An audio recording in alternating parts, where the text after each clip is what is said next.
nice to be here, and that's it. Yeah. We're so lucky. Yeah. This is incredible. And thank you all for being here. I'm just going to start with one that's brand new, not recorded.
It's a real place, though, Sweet Home, Oregon.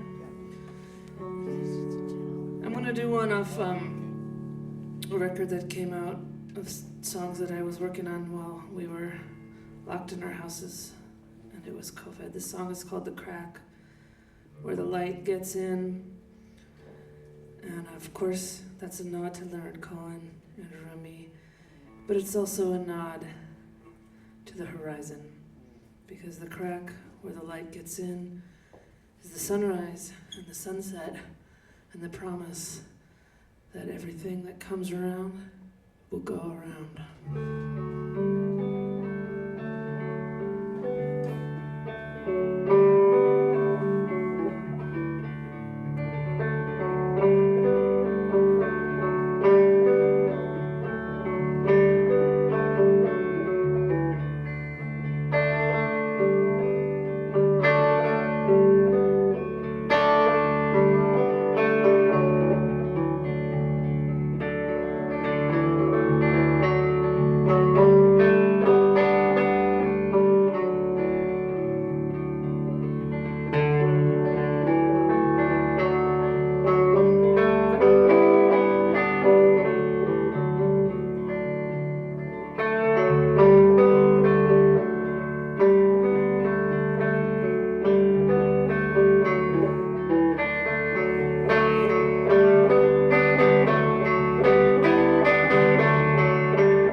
her a few years back. And it's fun to work with William, of course.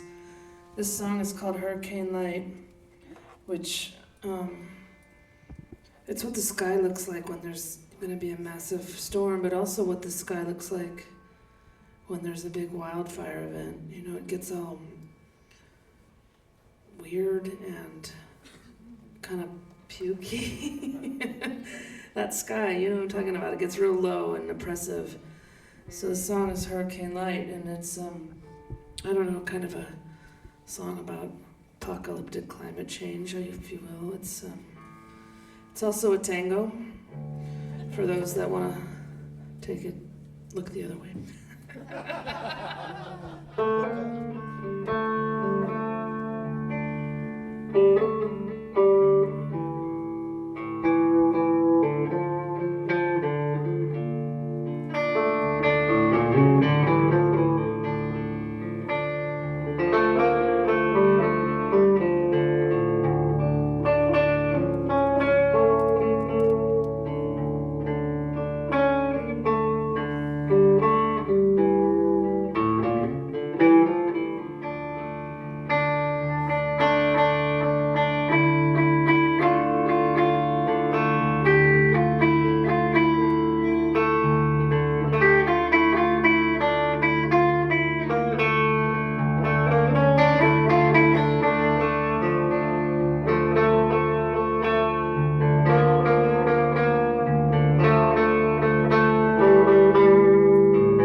everybody dancing. I'm gonna do another oldie, and then we're gonna get into some of the record stuff.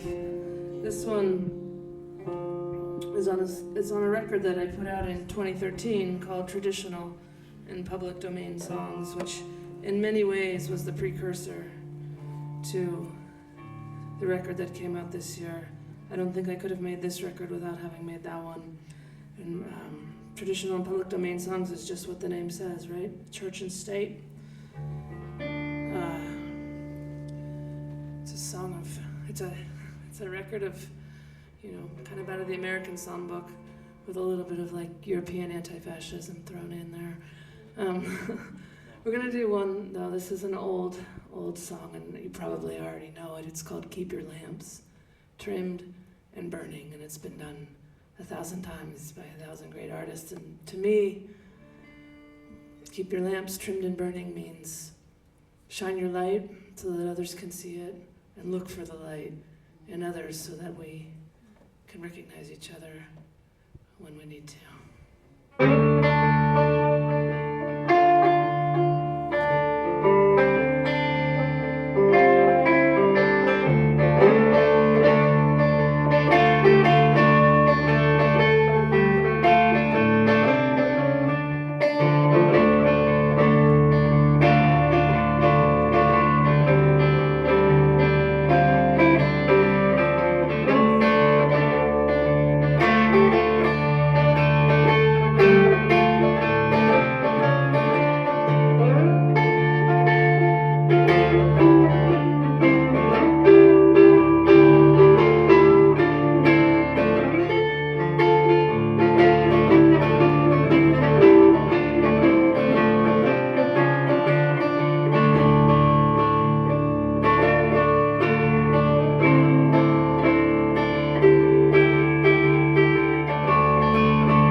So I made a record, and it's here, it's new, it came out last week, and it was a long, interesting, beautiful, difficult process. This record is called the Anthology of Un-American Folk Music, and the origins of this music that I'm going to play, I'm going to do 5 songs from the record, and at the Bob Dylan Center in Tulsa, Oklahoma, in a back room, there's a kind of a library-looking stack of shelves, and there's some books and records on there, and those books and records are what was in Harry Smith's possession when he died in 1991. And Harry Smith made, in 1952, he made the Anthology of American Folk Music, which he curated out of his collection of pre-war 78s. And that compilation, the Anthology of American Folk Music, went on to become a foundational text, a canonical text, extremely influential collection of music for the next until now and beyond. So if you are, a fan of Bob Dylan, Joan Baez, Judy Collins, and you notice that there are folk songs on their early records, those came from Harry Smith, most likely, from his collection. And so when he died and his stuff got put in storage, it went all around. It kind of got lost. He was a character, to say the least. He was a filmmaker, a painter, a drug addict, a thief, a con man, and a genius. And most of his stuff got lost to time because he would get evicted and all of his stuff would get thrown in the street over and over and over again until Allen Ginsberg took him in and got him a cabin in Colorado at the Naropa Institute. It kind of stabilized him towards the end of his life, but he still kept a room at either the Chelsea or the Breslin, and the Breslin is what is the Ace Hotel now in New York. So when he died, this stuff that I had access to was in his room at the Breslin. And there's no 78s, there's no ancient, rare, things from the vault, but what there is, it's 1,200 records.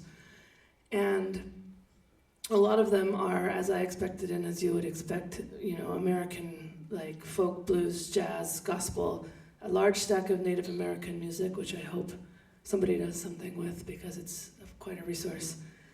And then there's a pile of records. A significant percentage of these records are from all over the world, and most of those are part of what was then a new conversation of ethnomusicology. And a lot of these are field recordings. They're academics that got sent by countries that had colonized and then were, evicted, but went back to kind of, harvest the culture.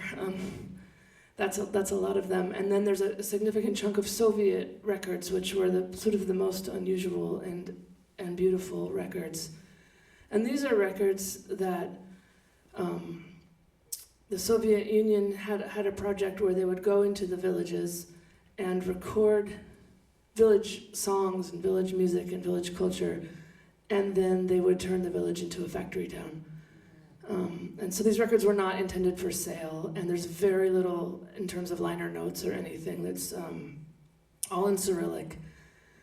And so those were like this giant mystery of just listening and listening and listening and wondering about those people and that project. In any case, I came away. I had a sort of a 9-day residency in the collection where I was allowed to download whatever I wanted, and I set a parameter for myself because when you download records, you have to do it in real time, so each one takes about 40 minutes, and in 9 days of 8 hours, that I had to have a limitation. So I decided that I would work on records that were recorded, or I would work on records from countries that the U.S. has been in conflict with since 1970, which is the year of my birth. And so these records that I came away with are from the Soviet Union, they're from Southeast Asia, and then from the Islamic and Arabic regions of the world. And I got about 45 hours of music, give or take 950 songs. And from that, I culled it to the 9 songs that are on this record. And I'm gonna do 5 of those tonight. And the first one I'm gonna do is from a record of Sufi devotional music. This is music from Pakistan, and the original artist is the Sabri brothers, who are pretty prominent Qawwali singers. And the original recording is 18 minutes long, and it's of a group of 10 men singing, chanting, playing percussion and harmonium. And I won't play for 18 minutes on this song. I did try to turn it into a respectful 5-minute guitar piece, but the original piece of music is extremely joyful, and my intention was to just carry that forward.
The next I'm going to do is called Sarvi Simin, and it is from the Central Asian Republic of Tajikistan.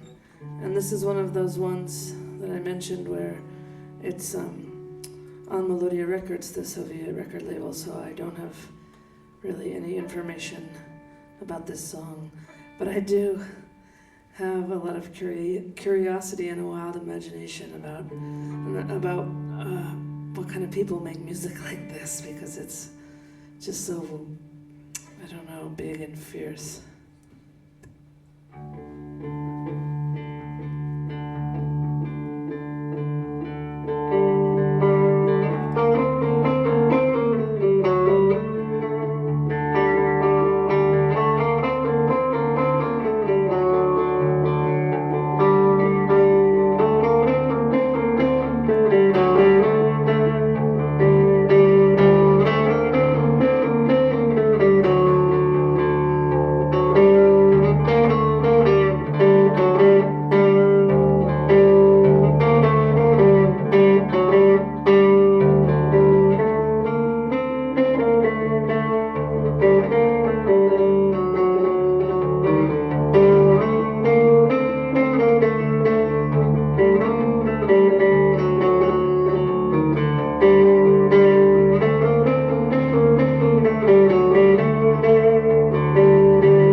on the record, I am lucky enough to have my friend Gisela Rodriguez Fernandez playing violin on that song.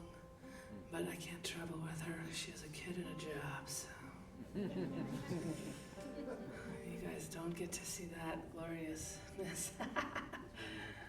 I'm gonna do a couple more from this one. The next one I'm gonna do is from Turkmenistan. And, it's a field recording. It's called Pair of Duduk, which just means two of this instrument called a duduk, that is a flute, a transverse flute. I don't know a whole lot else about this.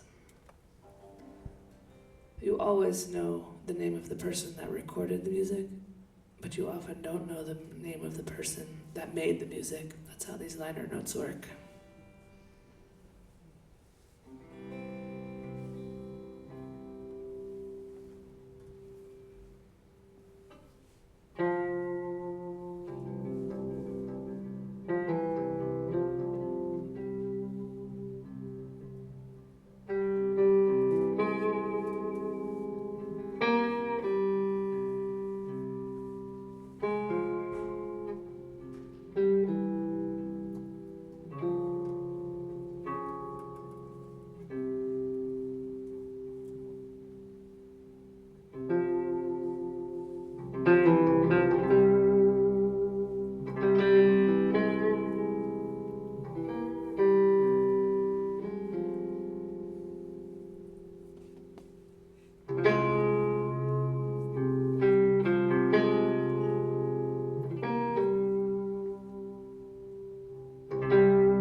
This next one is from Afghanistan, and it was collected by a researcher from, I believe, the University of Michigan.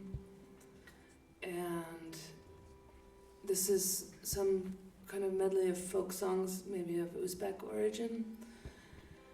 And there is a performer credited, but I looked him up, and I went through several dead ends and loop-de-loos, and it turns out that the name that this song is credited to is an Urdu word for old man. So we're back to square one with that.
have one more I'm gonna do from the collection, and this one is a field recording from 1955. It's from Damascus, Syria, and there is no performer credited. One thing that happened is I had to practice a lot to learn these songs.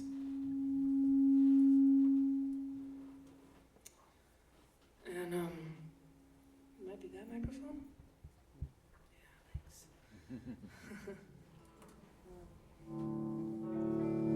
And I have a neighbor who's a very unpleasant fellow. We don't get along. And at some point during my process of practicing a lot, he put up a sign in his yard facing my window, and it said, "Play something new."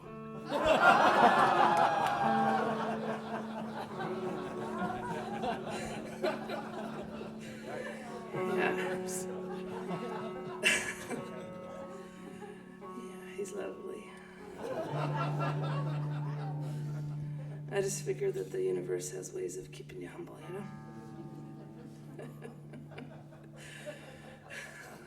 I hope I can get through this next song now. Yes, Syria, 1955.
next one is a couple of different songs of a couple of different records smashed together. The first part is called Waking. It's called from a record called Still Here, and the second piece is called Cloud Corner from a record of the same name. And Cloud Corner, of course, is where I live, in the cloudy northwest corner of the U.S.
The next one I'm going to do is a song I wrote quite a while back. I was in Spain playing, and I was in this little village. It was a Mediterranean village. It was on the coast, and it was real nice.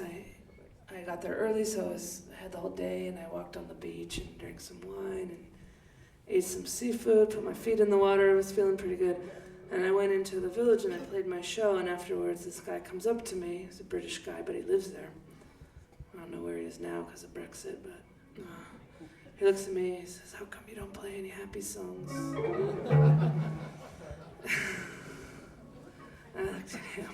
I said, "That's not my job, dude." And then I didn't want to talk to him anymore.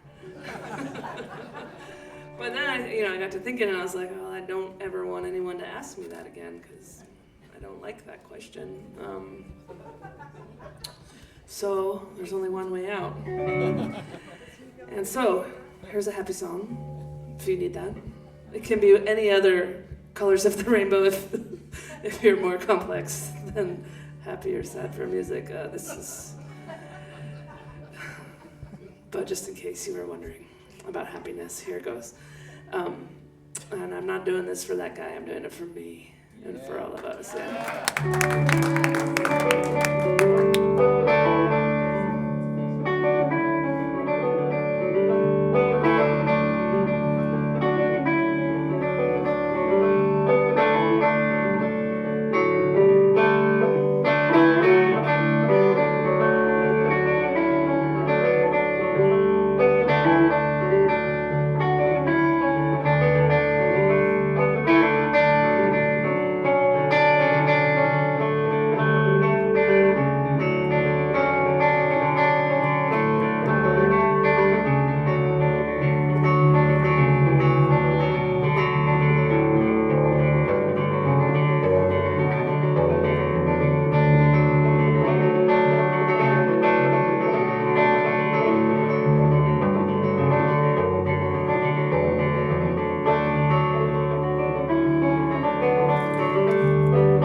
Thank you. I should mention that I'm playing the next 3 nights, Madison, Milwaukee, Chicago. So if you know people in those places, even if you know one person, just tell one person in one of those places, and I would like to meet them and see them. And this is normally where I would introduce the last song, but this is Minneapolis, and I've added a song to the set list only tonight because you guys have been through it. Yeah. So this song is very especially for you tonight, and I don't think I'll do this on any other show on this tour. This is a song I wrote when, during COVID, the news of so many deaths just hit so hard, you know, and there's nothing you can do. And music is a good way to process emotion. And I started thinking about these phrases that show up over and over again. This phrase about if there's a body, you wrap it in white linen, you put it in a cart, and you have that cart pulled through the street by horses. And I did a little research because it shows up in so many songs. It shows up in St. James Infirmary. It shows up in Beat the Drum Slowly. It shows up over and over and over again. Streets of Laredo is another one. And I found out that that little fragment, that little instruction of how to honor the dead in Western Europe, Western culture, it first shows up in a fragment of a text that is from Ireland and in the 1200s. So this observation has been going on for over 1,000 years. And that really blew my mind. And I put together a piece that's based on many of these fragments of songs. And I did that as a way to process the deaths. And so this one's for y'all tonight, Minneapolis.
Thank you.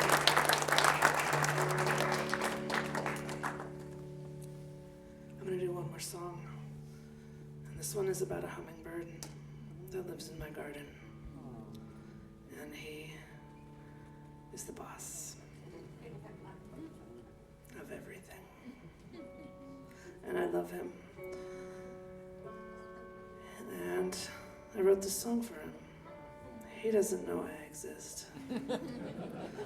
And that's okay. You know, I watch him, he sits on top of the tallest plants, the lilac and the rosemary, and then he flies way up and screams his head off like a tiny flying chihuahua, and then he dives down, and then he's just like, it's me, I'm in charge. He's amazing. And this song is called The King of Hummingbirds.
if you want.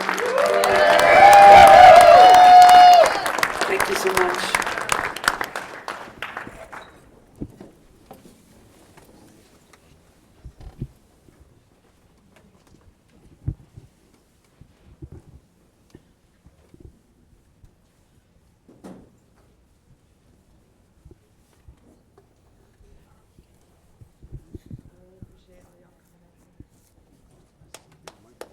Long drive from Portland, Oregon.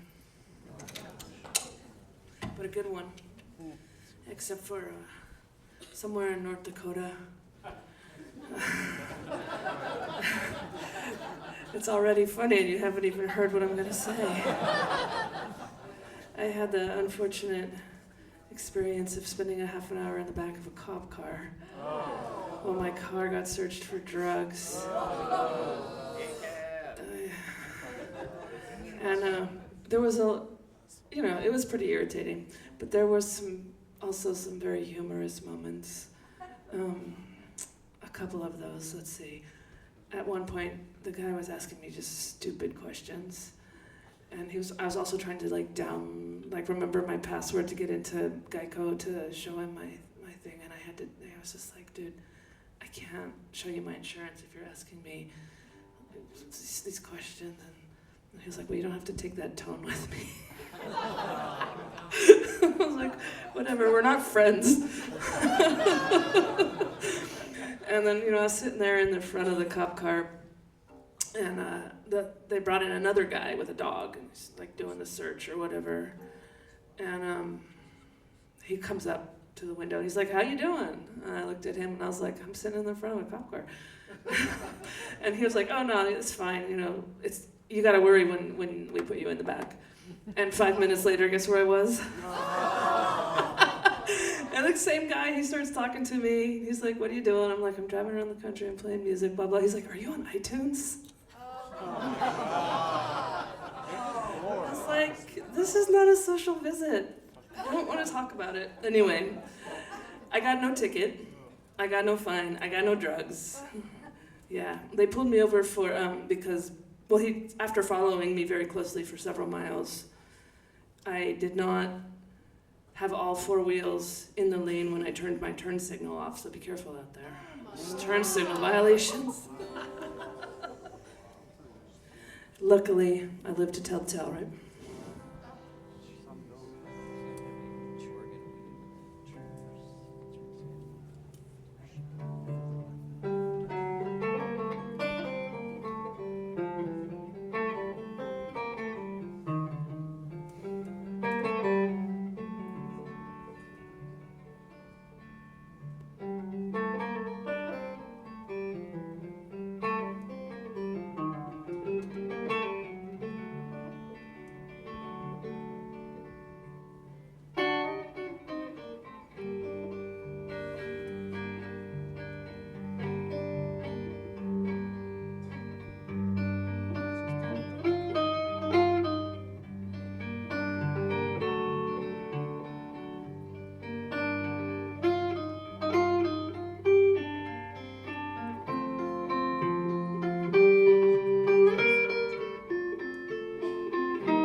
is a song from Oaxaca called La Llorona, which of course means the crying woman.